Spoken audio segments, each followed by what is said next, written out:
సినిమాలో 5 పాటలు ఉంటే 2 పాటలే ఒకళ్ళు కొడుతున్నారు. బీజీఎమ్స్ ఒక మాత్రమే ఇస్తున్నారు. సో, ఈ కైండ్ ఆఫ్ షేరింగ్ అనేది అంటే ఒక ప్రాజెక్ట్‌గా అది ఎంతవరకు హెల్ప్ అవుతుంది? At the same time musician mind సెట్‌కి ఎంతవరకు అది కరెక్ట్ అది? మ్యూజిషియన్‌గా నేను చెప్పాలంటే, హ్మ్. ఇప్పుడు ఆడియన్స్‌గా నాకు పర్లేదు.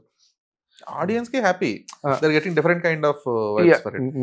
మ్యూజిషియన్‌గా చెప్పాలంటే it's a very tricky thing. Personally నాకిష్టం లేదు. హ్మ్. పర్సనల్‌గా ఎందుకంటే ఒక మూవీ టేకప్ చేసినప్పుడు right from the inception of the film ఉండి అది బ్యాక్‌గ్రౌండ్ స్కోర్ ఎండ్ వరకు ట్రాన్స్‌లేట్ అయితే అదొక ఎత్తు. యూ నో లేదు ఇలాగంటే నాకు నిజంగా అది అర్థం అవుతుంది. అందుకే జనరల్‌గా నేను ప్రిఫర్ చేయను. హ్మ్. ఇంకెవరైనా చేస్తున్నానంటే గుడ్ అంటాను గానీ నాకు నేను చేయను అనేస్తాను. తప్పనిసరిగా వెరీ ఇంపార్టెంట్ ఇదంటే చేస్తాను. బట్ లేదంటే పర్సనల్‌గా నాకిష్టం లేదు. Okay. I always feel they should be a continuation of sound. కదా! ఎందుకంటే సౌండ్ కంటిన్యూయేషన్ ఉండాలి. అంటే సాంగ్ హిట్ అయిపోవడం ఒక ఎత్తు.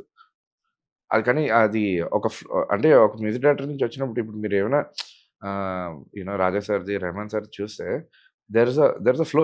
మీరు ఏ సినిమా ఫర్ ద చూసుకోవచ్చు. Whole film. ఆ! అవును. Any film. ఇప్పుడు 'భారతీయుడు' తీసుకోండి.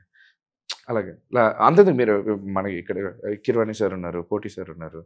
వాళ్ళు చేసిన ఫిల్మ్స్ మీరు మీరు ఏం తీసుకున్న 'బాహుబలి' తీసుకోండి, లేకపోతే 'కోటి' గారు చేసిన 'హలో బ్రదర్' తీసుకోండి. మణిశర్మ గారు చేసిన హ్మ్. 'ఇందిర' తీసుకోండి. యూ నో అది వేరే ఫ్లోలో ఉంటుందంతా సౌండ్.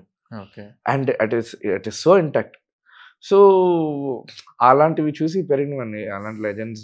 సో, ఆబ్వియస్‌గా I mean inclined towards that one person, one music director doing the whole film.